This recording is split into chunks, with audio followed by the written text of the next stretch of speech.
Bom dia, irmãos. Vamos abrir a nossa Bíblia no primeiro versículo da Bíblia, Gênesis capítulo 1. Gênesis capítulo 1, versículo 1. No princípio, criou Deus o céu e a terra. No princípio, criou Deus os céus e a terra. E agora o último versículo da Bíblia, os últimos dois versículos da Bíblia, em Apocalipse capítulo 22. Apocalipse 22, versículos 20 e 21. Aquele que dá testemunho destas coisas diz: certamente venho sem demora. Amém. Vem, Senhor Jesus. Que a graça do Senhor Jesus seja com todos. Ainda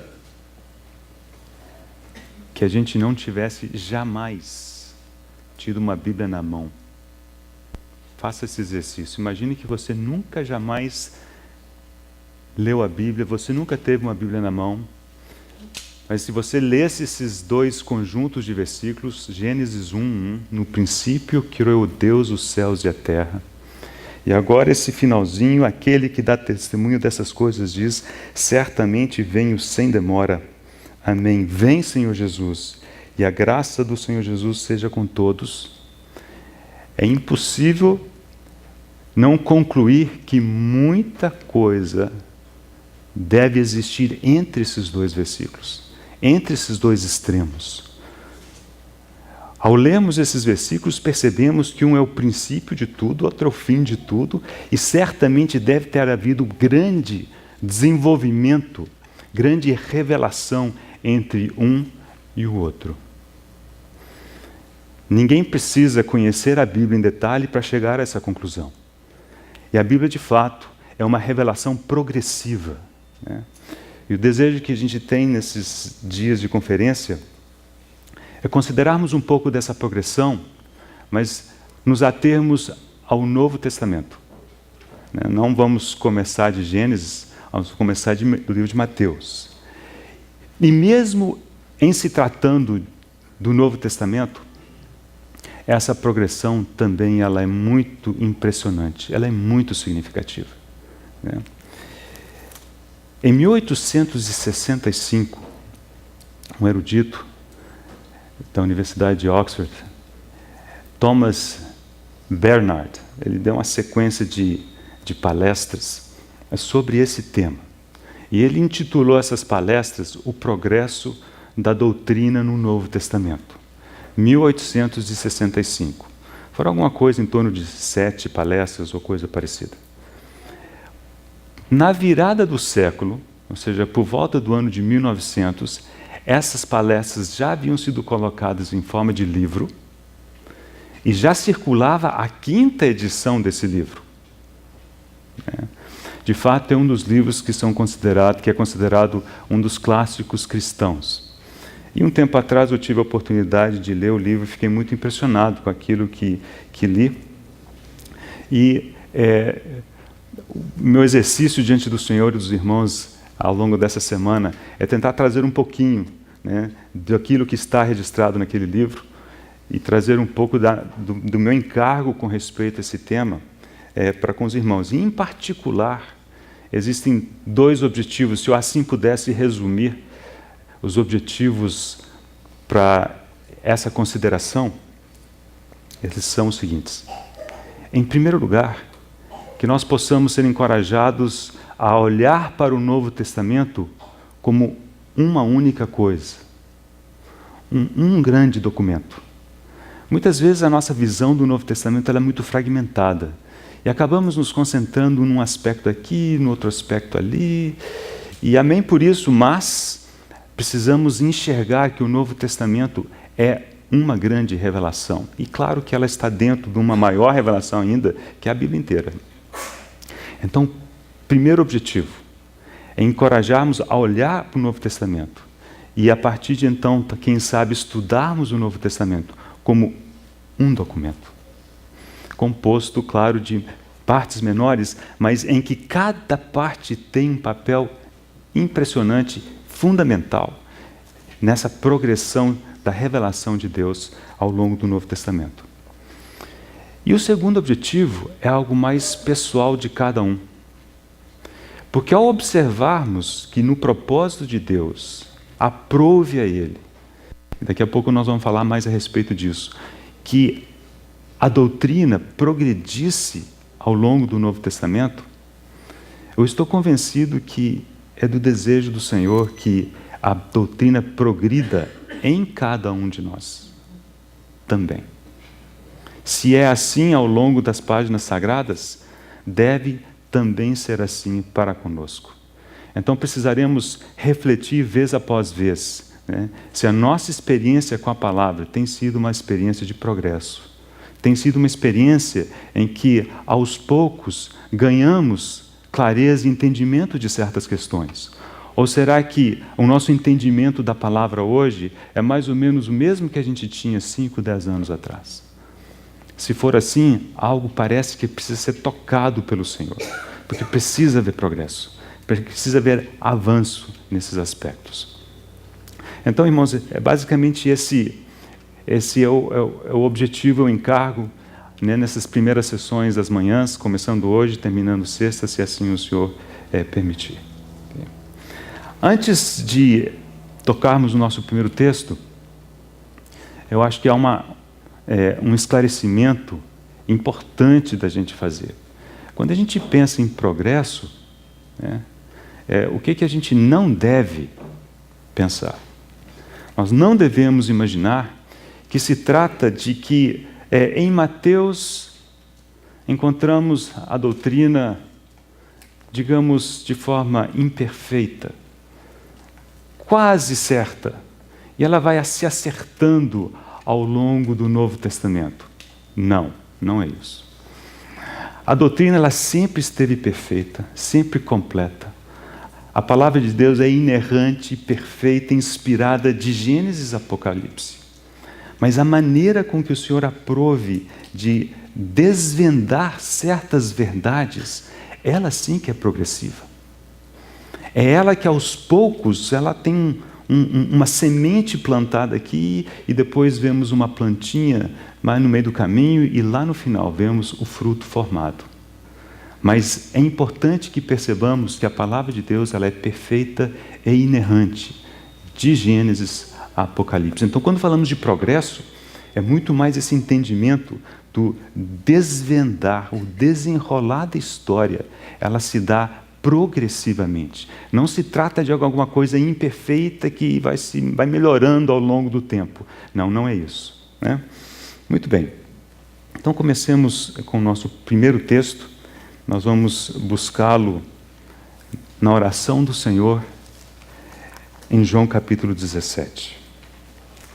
Conhecida como a oração sacerdotal do Senhor. Poucas horas antes dele ter sido crucificado por nós, nessa oração o Senhor percebeu, ele sabia que havia chegado a hora. E tendo percebido isso, ele ergueu os olhos aos céus e começou a orar ao seu Pai. E ele orou por várias questões. Mas aqui nós queremos pegar apenas 2 versículos, em particular 2 frases. No versículo 8, lemos: porque eu lhes tenho transmitido as palavras que me deste. Eu lhes tenho transmitido as palavras que me deste. E depois no versículo 14, eu lhes tenho dado a tua palavra. Irmãos, toda a formação do cânon, especificamente do Novo Testamento, mas isso vale também para a Bíblia inteira, de alguma maneira ela se baseia nesses versículos, nessa realidade de que foi o Senhor que recebeu a palavra do Pai e Ele a transmitiu a nós. As palavras que tu me destes, eu as tenho transmitido a eles. Quando olhamos para a palavra de Deus, olhamos para o Novo Testamento, o nosso entendimento é que realmente são as palavras que o Senhor proferiu, tendo-as recebido do Pai. E, portanto, é a palavra de Deus.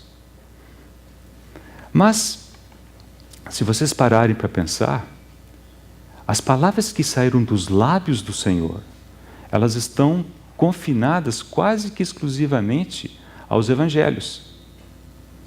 Tem alguma coisinha no livro de Atos, mas o grosso está nos evangelhos. E o resto? Por que Atos é tão importante? Por que temos as epístolas? Por que temos o Apocalipse? Não consideramos todas elas palavras do Senhor? Não é a palavra de Deus? Certamente é. Então, como determinar aquilo que é a palavra de Deus, sendo que não saiu dos lábios do Senhor? Aqui esses versículos, eles começam a dar alguns lampejos. E a gente pode tentar traduzir isso da seguinte maneira: o Senhor daria a sua palavra, mas o método pelo qual o Senhor daria a sua palavra seria diferente, mudaria. E aliás, mudaria pouco tempo depois dele fazer essa oração. E para entender isso, faremos isso ao longo da semana, nós perceberemos que essa oração, ela conclui um grande sermão do Senhor. E nesse sermão, uma das coisas que ele fez foi prometer o Consolador, prometer o Espírito Santo. E nesse sermão, ele disse que era o Espírito Santo, né, o meio pelo qual o Senhor continuaria a conceder a sua palavra. O Espírito Santo era aquele que conduziria seus discípulos no futuro a toda a verdade. Então, o entendimento de que o Novo Testamento, o cânon, é toda a palavra de Deus, tudo aquilo é a palavra de Deus, ela se baseia nesses versículos, né, 8 e 14 do capítulo 17 de João. Há um exemplo que talvez valha a pena ser mencionado, porque um dos aspectos que queremos ver é que toda doutrina que encontramos nas epístolas, por exemplo, elas têm a sua origem lá nos evangelhos. É impressionante isso, né? E a gente logo pensa, a doutrina está nas epístolas, o que é fato, né? E os evangelhos contam a história do Senhor, o que também é fato. Mas é possível faça esse exercício, qualquer doutrina que encontramos lá nas epístolas, e procure a semente que foi plantada pelo próprio Senhor nos evangelhos, e você encontrará. Você encontrará. Toda a doutrina das epístolas tem o seu início no Senhor, na sua pessoa, nas suas palavras, nos seus ensinamentos. Okay? E um exemplo que temos, nós veremos exemplos disso na palavra, quando formos olhar a questão das epístolas, mas na história da igreja temos esses exemplos também.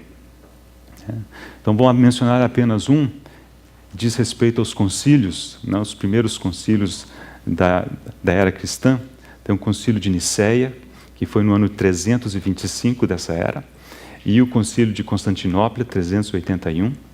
E nesses concílios, que eram agrupamentos de lideranças eclesiásticas da época, não foram reuniões curtas, né? A de Niceia durou praticamente um mês, e a de Constantinopla quase 2. Eles se reuniam para discutir questões, né, que surgiam à época, que eles entendiam que precisavam de serem esclarecidas. E uma dos tópicos que apareceu tanto em um quanto em outro, dizia respeito à natureza da pessoa do Senhor Jesus Cristo e também à doutrina da Trindade, né? Deus Pai, Deus Filho e Deus Espírito Santo.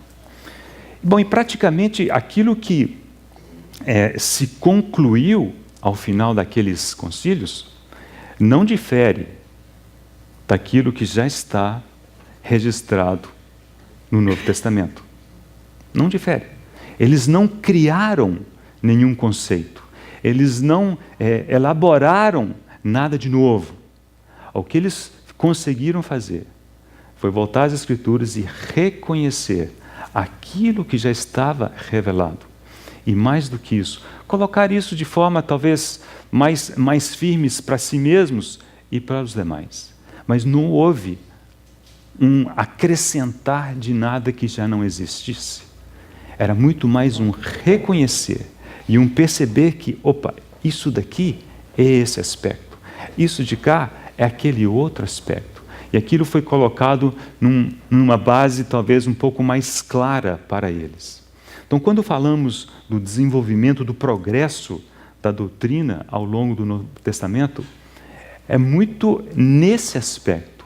Aqueles irmãos que viveram no primeiro século, que foram os vasos usados pelo Senhor para escrever, registrar o que nós chamamos hoje de Novo Testamento, eles precisavam experimentar também esse esclarecimento, né? A revelação, tocar em verdades que o Senhor já havia ministrado e tocado anteriormente.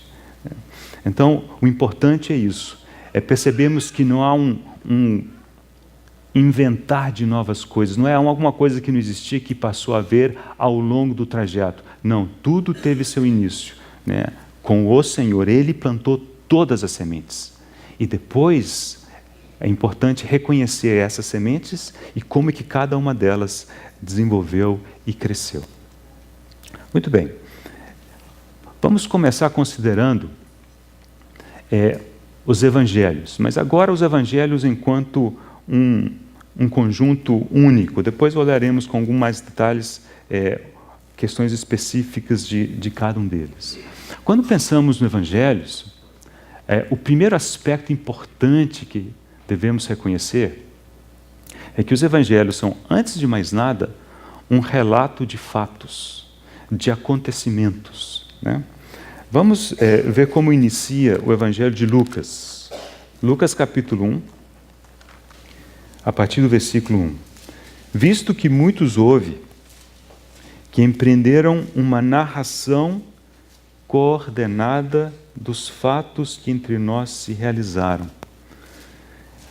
Os evangelhos, de certo aspecto, né, é precisamente isso.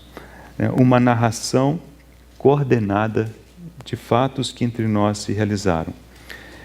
Conforme nos transmitiram os que desde o princípio foram deles testemunhas oculares e ministros da palavra. Importante observar aqui que não eram apenas testemunhas oculares. Eram testemunhas oculares e ministros da palavra. Igualmente a mim, me pareceu bem, depois de acurada investigação de tudo desde a sua origem, dar-te por escrito, excelentíssimo Teófilo, uma exposição em ordem. Então foi isso que Lucas fez, com o seguinte objetivo, versículo 4, para que tenhas plena certeza das verdades em que fostes instruído. O relato dos fatos era importante para que ele tivesse certeza das verdades em que ele havia sido instruído. Vemos o esforço, tanto de Pedro como de João, de também mostrar que aquilo que eles transmitiam eram fatos ou eram verdades alicerçadas em fatos. Então, vamos ver esses dois textos em 2ª Epístola de Pedro, capítulo 1, versículo 16. Porque não vos demos a conhecer o poder e a vinda de nosso Senhor Jesus Cristo, seguindo fábulas engenhosamente inventadas, mas nós mesmos fomos testemunhas oculares da sua majestade, pois ele recebeu da parte de Deus, Pai, honra e glória, quando pela glória excelsa lhe foi enviada a seguinte voz: este é o meu Filho amado, em quem me comprazo. Ora, essa voz vinda do céu, nós a ouvimos quando estávamos com ele no Monte Santo. Vocês percebem que Pedro aqui faz referência àquele momento da transfiguração. Aliás, os estudiosos das epístolas de Pedro dizem que quando Pedro foi escrever a sua primeira epístola, ele tinha um evento que ocupava a sua mente. Era o evento quando, tendo sido revelado por Deus a ele que o Senhor era o Cristo, ele o declarou. E o Senhor disse que ele era bem-aventurado.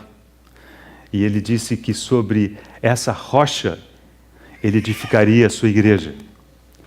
E na primeira epístola ele faz menção dizendo assim, olha, nós como casa que vive, nós somos pedras que vivem. E Deus nos edifica a casa, né, com essas pedras. Né? Então esse é um evento de Mateus 16 que ocupava a mente de Pedro quando ele escreveu a primeira epístola. E na segunda epístola aqui, provavelmente aquele momento da transfiguração, que encontramos em Mateus capítulo 17. Mas observe que aqui a preocupação dele é dizer, olha, nós estivemos ali, nós ouvimos aquela voz, né? Não vos demos a conhecer o poder e a vinda do nosso Senhor Jesus Cristo, seguindo fábulas engenhosamente inventadas, mas nós mesmos fomos testemunhas oculares da sua majestade. A preocupação dele de estabelecer que aquilo estava baseado em fatos, coisas que haviam ocorrido e das quais ele havia sido testemunha. E semelhantemente, João, na sua primeira epístola, primeiro capítulo, o que era desde o princípio, o que temos ouvido, o que temos visto com os nossos próprios olhos, o que contemplamos e as nossas mãos apalparam com respeito ao verbo da vida, e a vida se manifestou e nós a temos visto e dela damos testemunho, e vô-la anunciamos, a vida eterna, a qual estava com o Pai e nos foi manifestada. O que temos visto e ouvido anunciamos também a vós outros, para que vós igualmente mantenhais comunhão conosco. Ora, a nossa comunhão é com o Pai e com seu Filho Jesus Cristo. Essas coisas, pois, vos escrevemos para que a nossa alegria seja completa. Lucas escreveu a Teófilo para que ele tivesse certeza. João escreve para que eles tenham uma alegria completa. Mas o fato é que tanto um quanto o outro faz questão de dizer, olha, o que escrevemos são coisas que ocorreram, são fatos, são realidades, são coisas que, como João diz, nós vimos, nós ouvimos, nós apalpamos. Lembre-se que essas palestras que o Bernard deu foi no século XIX. Foi aquele século em que, como Romeu nos lembrou ontem à noite, surgiu a alta crítica, né? E muitas questões e muitos fatos registrados na Bíblia foram questionados por os assim ditos eruditos. E esse irmão, ele entendia que uma salvaguarda importantíssima para a fé era sempre voltar aos fatos e lembrar de que eles ocorreram mesmo. São fatos históricos, constatáveis, verificáveis e, portanto, confiáveis. Então, ele diz, não é à toa que o Novo Testamento começa com fatos. Uma descrição de eventos, de fatos relacionados, na sua maioria, à pessoa do Senhor Jesus Cristo. Okay? E é assim, irmãos, que nós precisamos começar a nossa vida cristã. E sempre voltar aos fatos. É assim que nós precisamos ensinar as crianças. Como é que nós começamos com as crianças? Você começa com a criança ensinando doutrina? Não faça isso. Nós começamos ensinando fatos. O que a palavra de Deus diz que aconteceu, o que o Senhor fez, o que Ele disse, como é que Ele se moveu, como é que Ele se relacionou com as pessoas. E também para com os novos convertidos. Alguém acaba de se converter, o que você faz? Explicar os esquemas de arrebatamento, né? As várias possibilidades. Ou será que precisamos ir aos fatos? Escuta aqui. Olha o que a palavra de Deus nos diz. Olha o que o Senhor fez. Olha o que Ele disse. Olha, um dia Ele encontrou com uma pessoa assim, assim, assado. E foi assim que Ele conversou com ela. Olha o que Ele disse. Irmãos, nós precisamos realmente sempre voltar ao começo, aos fatos. Isso fortalece a nossa fé. Isso nos ajuda. Mas precisamos, obviamente, progredir. O Evangelho não é apenas um conjunto de fatos. O Evangelho também é uma mensagem. Então vamos abrir em Mateus, capítulo 3, é a primeira menção no Novo Testamento, certamente da Bíblia, né? Da palavra Evangelho. Capítulo 4, Mateus capítulo 4, a partir do versículo 23. Mateus 4, 23. Percorria Jesus toda a Galileia, ensinando nas sinagogas, pregando o Evangelho do reino e curando toda sorte de doenças e enfermidades entre o povo. Então, aqui diz que o Senhor pregava o Evangelho do reino. O Evangelho aqui, o significado é de uma mensagem, não é de um conjunto de fatos, que também é, mas aqui, no contexto, é de uma mensagem. Também, Marcos começa seu Evangelho assim: princípio do Evangelho de Jesus Cristo, Filho de Deus. Marcos 1. Ali a menção também é de uma mensagem, é de um evento, é de alguma coisa, a gente percebe que é alguma coisa mais ampla do que simplesmente um relato coordenado de fatos. E ao final do Evangelho de Marcos, quando o Senhor já ressurreto dá a assim chamada grande comissão a seus discípulos, ele disse: ide por todo o mundo e pregai o Evangelho a toda criatura. Então vemos que o Evangelho é também uma mensagem. O curioso é que, quando lemos esses textos, em Mateus, em Marcos, não existe uma explicação do que seja essa mensagem. Perceberam? Não tem uma nota de rodapé, né, de explicar que mensagem é essa. Por quê? Porque a época em que eles escreveram, certamente o comecinho da segunda metade do primeiro século, eles entendiam que os seus leitores, ao lerem Evangelho, saberiam do que se tratava. Ou seja, essa mensagem já havia sido solidificada, entendida, compreendida, eles já sabiam o que era essa mensagem. Então vemos que do momento em que o Novo Testamento inicia até por volta do ano 60, essa mensagem já havia sido não apenas proclamada, mas já havia sido reconhecida. De modo que quando alguém falasse assim, o Evangelho do Senhor Jesus Cristo, o Evangelho do Reino, todo mundo soubesse a que se referia. Mas se nós tivéssemos que fazer uma definição, será que encontramos na Palavra de Deus algo que nos ajudasse a definir o que é essa mensagem? Do que consiste o Evangelho? Há uma sugestão de que, nas palavras de Pedro, a casa de Cornélio, encontramos talvez algo que se pareça mais com uma definição de Evangelho do que qualquer outro texto no Novo Testamento. Então vamos abrir em Atos capítulo 10, que é o capítulo em que encontramos o relato de Pedro na casa de Cornélio.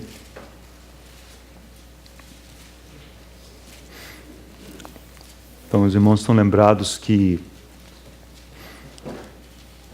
Pedro subiu à casa de Cornélio, em Cesareia, por uma revelação. Deus tinha um propósito especial naquele dia.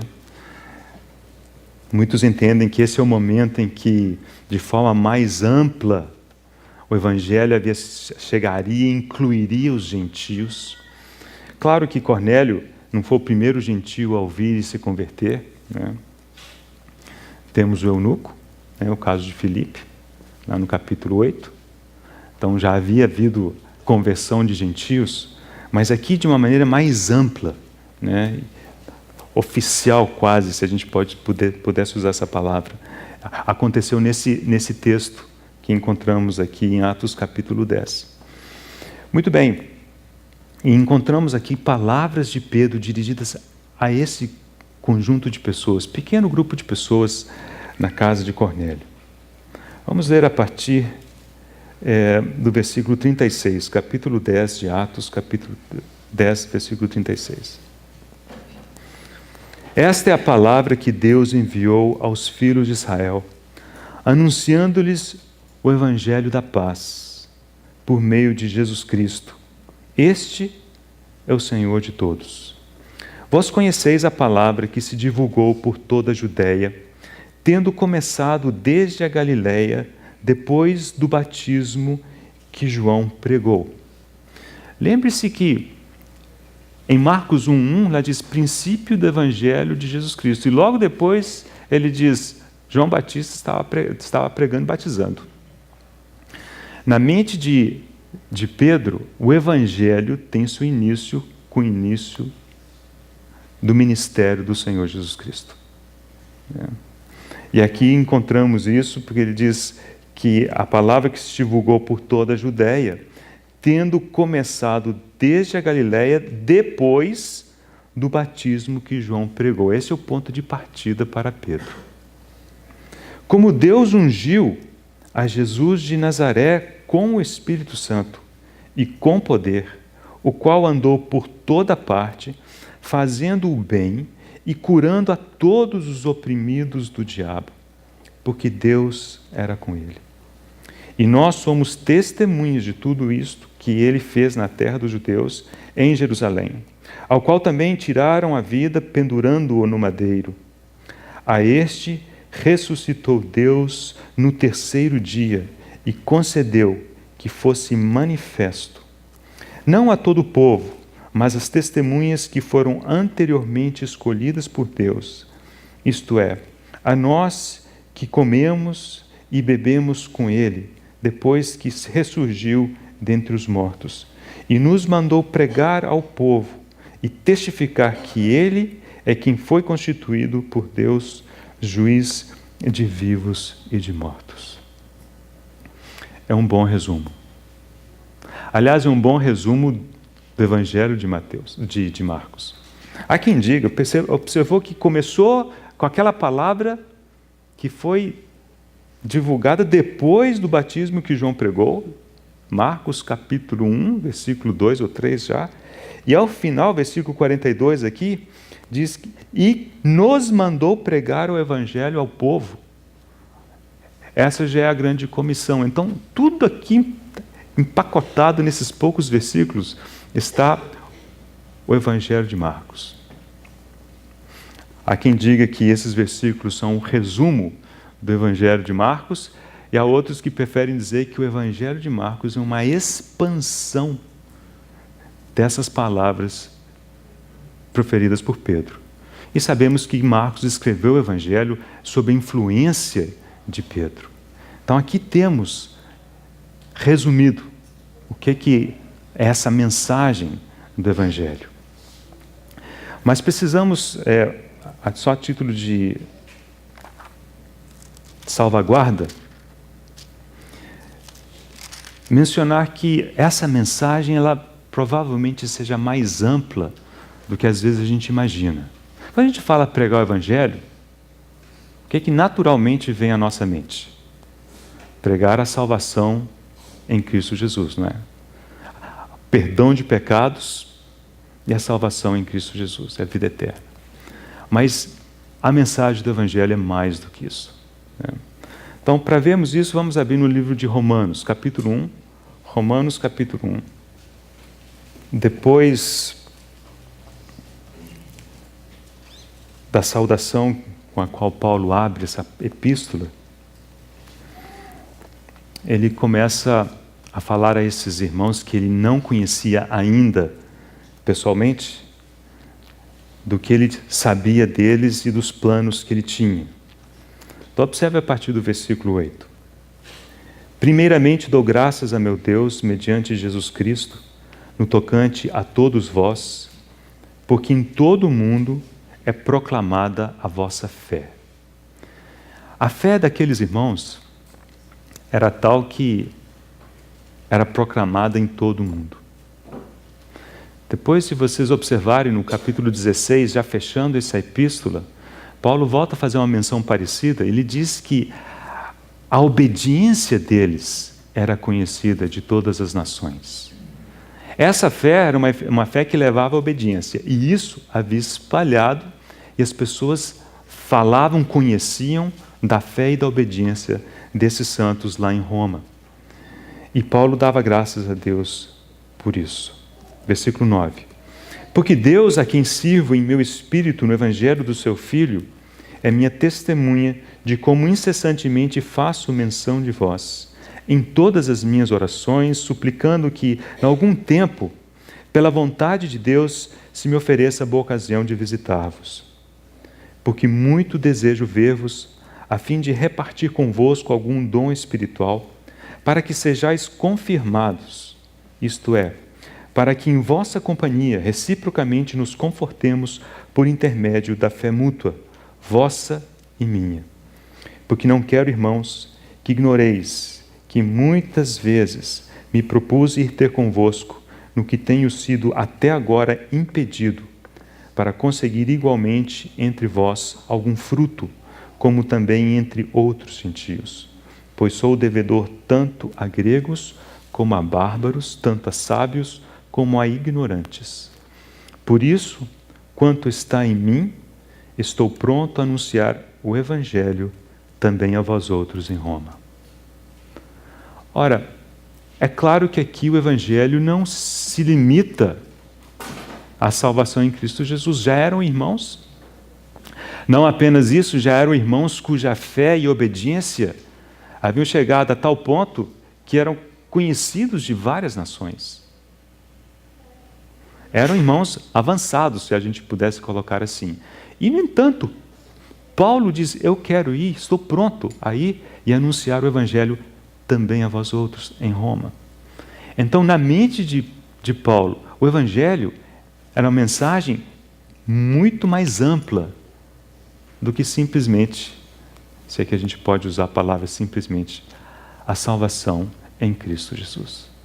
Então, quando pensamos no Evangelho, precisamos lembrar disso. E aí, talvez uma inferência correta seja imaginar que na mente de Paulo, o Evangelho, como um todo, é o que ele descreve nessa epístola aos Romanos. Certamente começa com a salvação em Cristo Jesus, a justificação pela fé, mas avança, ele toca em pontos que diz respeito ao eterno propósito de Deus. Tudo isso é a mensagem do Evangelho. Então o Evangelho não é apenas um conjunto de relatos, de fatos ordenados, é também uma mensagem. E mais do que isso, temos que dar mais um passo e ver que, além de ser uma mensagem, o Evangelho é uma própria pessoa. A pessoa do Senhor é o cerne do Evangelho. Muito mais do que fatos, muito mais do que mensagem. O Senhor é o cerne do Evangelho.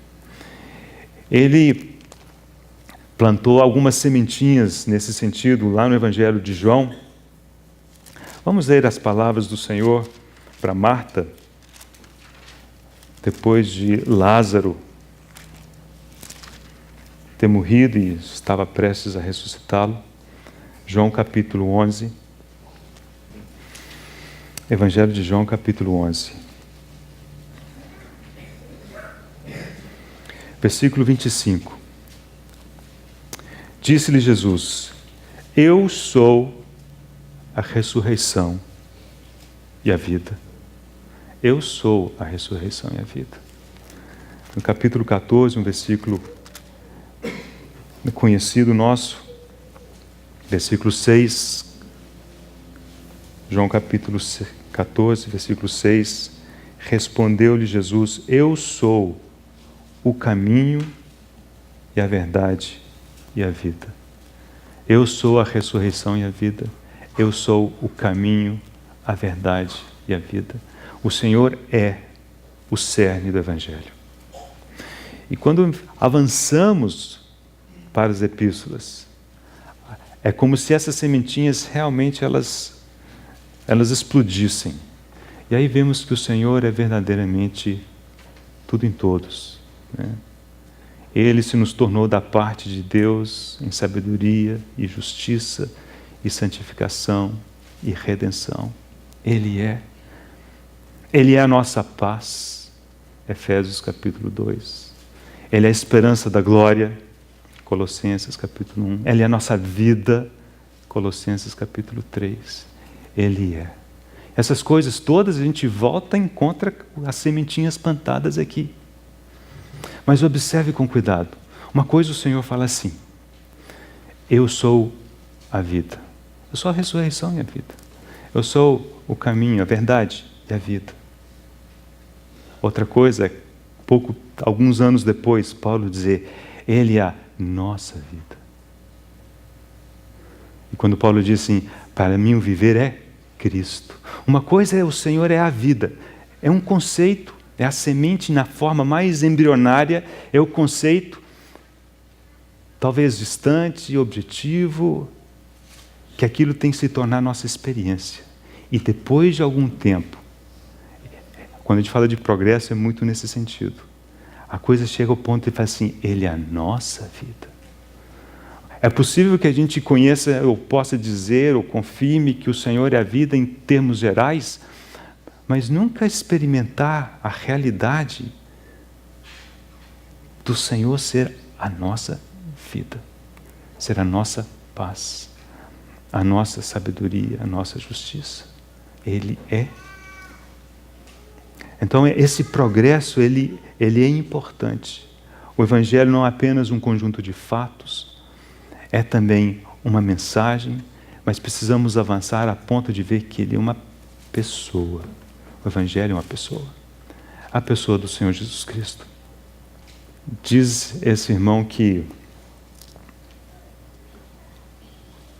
o crente, o cristão, não é alguém que segue um determinado conjunto de doutrinas, ou que segue um determinado conjunto de regras. O cristão é alguém que foi a Cristo e que vive nessa pessoa. Como é que você se vê? Como é que você define a vida cristã? Como o viver em Cristo numa pessoa que nós conhecemos lá nos Evangelhos? Ou sua cabeça enche de detalhes e de complicações e de doutrinas que são importantes, mas elas precisam chegar no momento certo.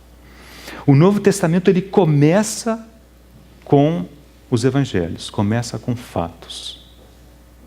São os Evangelhos. Aí temos a mensagem. E a mensagem a gente observa o expandir dessa mensagem e o conteúdo dessa mensagem no livro de Atos. Um pouco depois. Né? E depois da mensagem percebemos que o Evangelho é uma pessoa. E vemos isso muito claramente nas epístolas que vieram depois ainda.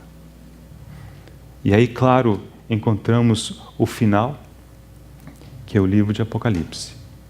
E aí nós vamos descobrir que todas essas coisas, elas terminam e culminam nesse livro de Apocalipse. Os fatos, ali nós encontraremos os fatos da consumação. Os últimos fatos, os últimos eventos deste século, desta época, desta era. A mensagem é uma mensagem que culmina numa pessoa. E a mensagem é que, para que na consumação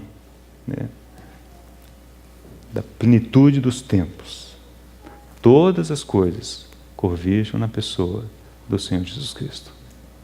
Então, no Novo Testamento temos essas 4 divisões maiores.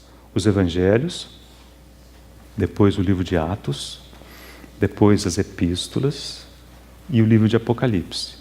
E os Evangelhos, por sua vez, a gente pode subdividir nos sinóticos, que são os primeiros 3, Mateus, Marcos e Lucas, depois o Evangelho de João. Depois temos o livro de Atos, as epístolas. As epístolas tipicamente são divididas nas de Paulo e nas dos demais apóstolos, e alguns ainda subdividem as próprias epístolas de Paulo. E no final, Apocalipse. Uma das coisas que esse irmão insiste é que até mesmo a sequência dos livros, ela é cheia de significado. E ela nos leva de uma manjedoura a uma cidade. Essa é a progressão que a gente vê ao longo do Novo Testamento. Então, se o Senhor permitir, irmãos, nós vamos passar em alguns dessas divisões, começando com os evangelhos, olhando alguns aspectos. Até mesmo nos evangelhos a gente tem uma progressão bastante evidente. Vocês querem ver? Vocês observaram esse último conjunto de versículos que a gente leu quando o Senhor diz, eu sou. Depois a confirmação nas epístolas. Esses versículos todos ou vieram das epístolas ou vieram do Evangelho de João. Nós praticamente não temos a revelação do Senhor dizendo eu sou. A revelação da pessoa do Senhor nos evangelhos sinóticos. Dos sinóticos para o Evangelho de João há um grande salto. Não sem razão. E a razão, em poucas palavras, é que o Evangelho de João ele foi escrito já ao final do primeiro século. Por volta, talvez, do ano 90. 30 anos, talvez, depois dos demais evangelhos. 30 anos está perto de uma geração. E o que muito provavelmente aconteceu, e isso é constatável, isso não é uma hipótese, isso é um fato, é que aquela primeira geração já havia passado, essa nova geração, como toda segunda geração, tem as suas deficiências. Não apenas nas igrejas começavam a surgir questões que precisavam de correção, basta vermos as 7 epístolas às igrejas em Apocalipse, como no contexto ali da cristandade surgiram questionamentos e a ação dos judaizantes e tantas questões que surgiram logo no primeiro século. E aprove a Deus, por meio de João, mantê-lo vivo até o final do primeiro século, para trazer correção a essa situação. Corrigir essa situação. As pessoas estavam se desviando, se distraindo e questionando questões aqui e acolá. E o curioso é que, ao invés de separar João para escrever um tratado doutrinário, fala assim, não, vocês não estão entendendo a doutrina direito. A doutrina é assim. Nada disso. Ele separou João para escrever o Evangelho de João. E o Evangelho de João tem como caráter, como foco, como alvo, apresentar o Senhor Jesus Cristo como Filho de Deus. Toda a sua glória. E essa sempre deverá ser, a maneira pela qual a gente corrige os nossos erros. É difícil corrigir erros analisando doutrina. É muito mais... A probabilidade da gente se desviar é maior. Mas se nós formos ao Senhor e permitirmos que o Senhor nos conduza, aí estaremos em boas mãos. E foi assim que Deus fez. Porque, irmãos, diante de Deus não existe segunda geração. Todos temos que ser primeira geração. Todos temos que ter a nossa experiência pessoal com o Senhor. Todos precisamos começar com os fatos, tocar nos fatos, entender, crer naquilo que está revelado, ver a mensagem, ver a pessoa do Senhor.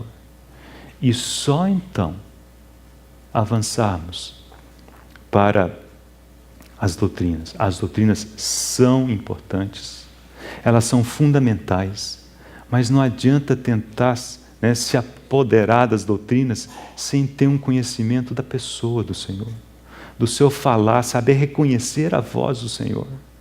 Há tantas vozes por ali, se ouve alguma coisa, você não sabe dizer se aquilo é razoável ou não. Preste atenção na voz do Senhor. Foi Ele quem disse, as minhas ovelhas ouvem minha voz. Nós reconhecemos, temos que aprender a reconhecer a voz do Senhor. Quando falamos de que a nossa fé ela é alicerçada em fatos, o cristianismo é alguma coisa baseada em fatos,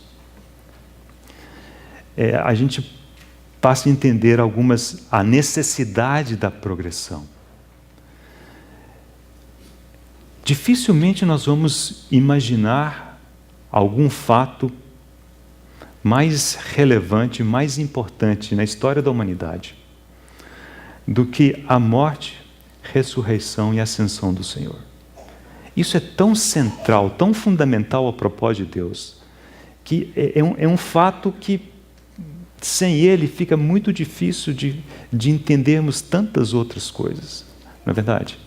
Agora, considere comigo, durante todo o ministério do Senhor, esses eventos ainda não tinham acontecido.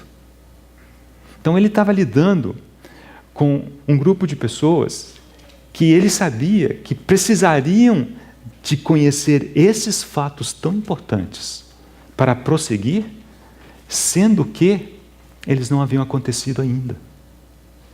Por isso tantas coisas o Senhor não pôde dizer a seus discípulos. Por isso o Senhor disse, olha, tenho muitas coisas a vos dizer ainda, mas agora vocês não podem suportar. Mas naquele dia, naquela última fala do Senhor com seus discípulos, Ele prometeu o Espírito Santo. Então Ele sabia que esses fatos aconteceriam e que o Espírito os guiaria a toda verdade, depois daquele momento. Então o próprio Senhor, no seu doutrinar, no seu ministério com seus discípulos, Ele precisou se limitar a essa sequência, se limitar a uma revelação progressiva. E aos poucos, ele sabia que o Espírito conduziria seus discípulos a toda a verdade. Por isso, às vezes, a gente lê os evangelhos e a gente imagina, por que não diz isso aqui? Né? Por que esse aspecto não é esclarecido aqui? Precisamos lembrar. Para nós é fácil, porque nós olhamos, nós já temos todo o quadro diante de nós. Mas pare para pensar. Os seus discípulos estavam com o Senhor e não sabiam exatamente o que ia acontecer. O próprio Senhor já havia dito a eles que importava que o Filho do Homem fosse entregue nas mãos dos sumos sacerdotes e que fosse, morto, mas que ressuscitaria. E é como se essa ficha não caísse, não conectasse na mente dos discípulos. Havia sempre aquela incerteza, aquilo... Quando finalmente parece que eles caíram em si. Foi naquela última noite. Não é de admirar que o Senhor começa a falar com eles naquele momento, fala assim, não se turbe o vosso coração. Credes em Deus, crede também em mim. E depois, mais ao final do capítulo, ele diz, não se turbe o vosso coração, nem se atemorize. Eles estavam conturbados, estavam atemorizados. Mas eles precisavam passar por aquele momento. O Senhor mesmo sabia que não podia explicar todas as coisas para eles naquele instante. Era necessário eles progredirem. Era necessário vir o Espírito Santo. Era necessário eles passarem, amadurecerem para começar a enxergar certas coisas que eles não teriam como enxergar antes. E na nossa vida, irmãos, não é diferente. Ainda que tenhamos toda a revelação, o cano está fechado. Mas muitas vezes nós não estamos preparados para certos aspectos, para certas verdades, para certas revelações. Que o Senhor precisa, com paciência, nos conduzir. Ele sabe que algum processo em nós ainda precisa ser alcançado, para que só então Ele possa desvendar esta ou aquela realidade. A gente não deve se angustiar, porque eu não entendo isso, é porque eu não sei aquilo outro. É como se o Senhor não me dissesse, não diz mesmo não. Porque Ele sabe que você não está pronto ainda. Muitas coisas tem a vos dizer, mas vós não podeis suportar agora. A limitação está do nosso lado, não está do lado do Senhor. Mas saiba que na hora certa, o Senhor haverá de trazer luz. E nós precisamos, assim, progredir, crescer no conhecimento da pessoa do Senhor Jesus Cristo, para também podermos prosseguir no conhecimento da doutrina da Palavra de Deus.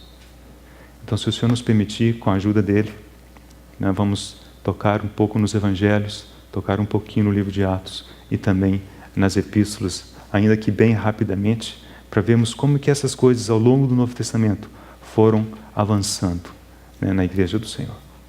Vamos orar. Senhor, nós sabemos que Tu tens um propósito e um desenrolar no Teu coração. E muitas vezes nos afligimos e nos perturbamos porque queremos ver as coisas de outro jeito, de outra sequência. Mas pedimos que possamos, à luz da Tua Palavra, Senhor, aprender a esperar. Esperar o Teu mover, esperar o Teu momento, esperar os Teus meios, os Teus métodos. Senhor, colocamos diante de Ti a nossa vida, a Tua Palavra. Pedimos que o Senhor venha nos confortar e nos consolar, nos encorajar. Senhor, nós nos encomendamos a Ti, pedindo que o Senhor complete, que o Senhor faça a Tua obra, nos conduzindo também ao restante deste dia, para a glória do Senhor. Em nome de Jesus, Senhor, amém.